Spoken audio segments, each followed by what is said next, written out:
जनतेच्या नेतृत्वाचा नायक फक्त बाबा नायक। नंदुरबार शहरात लागोपाठ 3 ठिकाणी धाडसी घरफोड्या करणाऱ्या आंतरजिल्हा टोळीचा पर्दाफाश करण्यात पोलिसांना मोठे यश आले आहे।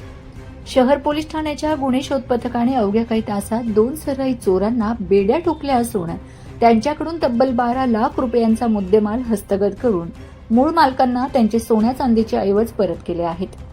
चोरट्यांनी शहरातील महादेव फूड्स मसाला या दुकानातून 2,24,000ची रोकड पळवली होती, तर दुसरीकडे जयवंत चौकात राहणारे प्रदीप फडके हे कुटुंबासह देवदर्शनासाठी गेले असताना त्यांच्या घरातून 11,34,000चे सोन्याचे दागिने लंपास केले होते। याशिवाय गणपती मंदिर परिसरातील पार्थ शाह यांच्या घरातूनही चांदीचा नंदादीप आणि पितळी वस्तू चोरल्या गेल्या होत्या। या गुन्ह्यांची गांभीर्याने दखल घेत पोलीस अधीक्षक अश्विनी सानप आणि अप्पर पोलीस अधीक्षक अशित कांबळे यांच्या मार्गदर्शनाखाली गुन्हे शोध पथकाने तपास चक्र गतीने फिरवले। घटनास्थळावरील तांत्रिक पुरावे आणि परिसरातील सीसीटीव्ही फुटेजच्या मदतीने पोलिसांनी संशयित आरोपी संतोष दशरथ पोटभरे आणि सराईत गुन्हेगार टल्ल्या नबा ठाकरे या दोघांना ताब्यात घेतले। पोलिसांनी चोरांकडून 12 लाख रुपयांची रोकड आणि दागिने हस्तगत करून आरोपींना गजाआड केले आहे।